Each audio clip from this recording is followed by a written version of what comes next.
Captain Finn and the Lost Treasure. Captain Finn was not your typical pirate.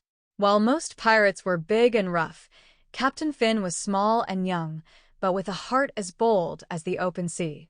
He wore a red bandana, carried a shiny cutlass, and sailed on the sea breeze, a small but fast ship with colorful sails.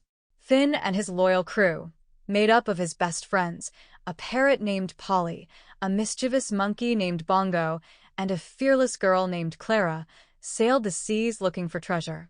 But unlike other pirates, they weren't interested in gold or jewels.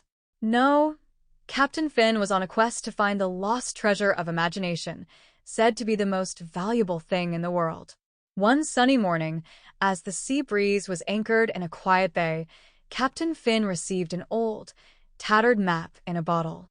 It had washed ashore while Finn and his crew were playing on the beach. "What's this?" Clara asked as Finn popped the cork off the bottle and unfurled the map. "It's a treasure map," Finn exclaimed, his eyes sparkling with excitement. Polly squawked, "Treasure, treasure." But this was no ordinary map. It was written in symbols and riddles, with strange drawings of islands and mysterious clues. At the bottom, in bold letters, it read, "The lost treasure of imagination lies where no one dares to dream." Finn scratched his head. Where no one dares to dream. What could that mean? Bongo the monkey, always curious, grabbed the map and pointed to a distant island shaped like a sleeping dragon. "That's Dragon Island," Clara said. "But no pirate has ever dared go there. They say it's guarded by fire-breathing dragons." Finn grinned. "Then that's exactly where we're going." And with that, the crew set sail for Dragon Island. The journey to Dragon Island was full of adventure. As they sailed across the open ocean, they encountered playful dolphins, leaping out of the water alongside the ship. They passed through a field of sparkling jellyfish that glowed beneath the surface of the sea like stars in the night sky. And they had to dodge a whirlpool that nearly pulled the sea breeze down into the depths. But nothing could stop Captain Finn and his crew. They sailed on, determined to find the lost treasure of imagination.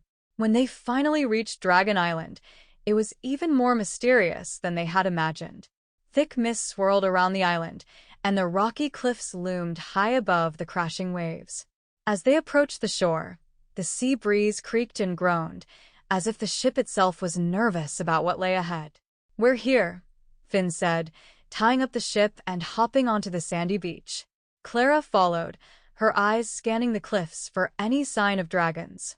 "Do you really think there are dragons here?" she whispered. Finn grinned. "Only one way to find out." Polly flew up into the air, circling above them. "Treasure, treasure," she squawked again.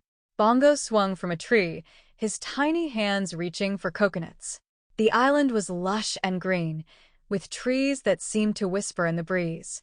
But as they made their way deeper into the jungle, the air grew heavy and the mist thickened.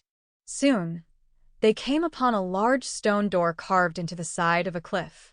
Strange symbols covered the door, symbols that matched the ones on the map. "This must be it," Finn said, his voice filled with wonder. Clara stepped forward, reading the riddle carved into the stone.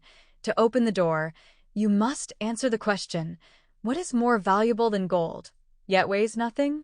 The crew scratched their heads. Gold was what all pirates chased, but this treasure seemed to be different. "What could be more valuable than gold?" Clara asked. Polly squawked, "Treasure, treasure." Bongo tried to pull open the door, but it wouldn't budge. Suddenly, Finn's face lit up. "Wait a minute," he said.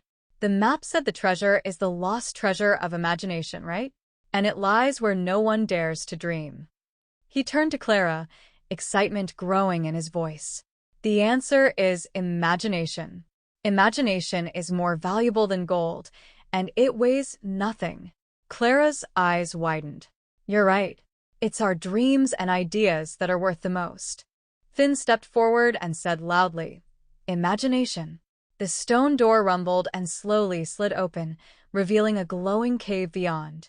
Inside, there was no gold or jewels, just piles of blank books, paintbrushes, instruments, and glowing crystals that filled the air with shimmering light. "This is the treasure?" Clara asked, looking around. Finn smiled. It's better than gold. It's the power to create, to dream, and to imagine anything we want. This is the true treasure. The crew explored the cave, finding endless supplies of art materials, musical instruments, and everything they needed to make their wildest dreams come true. They played music, painted pictures, and told stories late into the night, their laughter echoing through the cave. As they sailed away from Dragon Island, Finn knew that they had found something far more valuable than any pirate treasure. They had found the power of imagination, the greatest treasure of all. And from that day on, Captain Finn and his crew sailed the seas, not in search of gold or jewels, but in search of new adventures, new stories, and new dreams to fill their sails.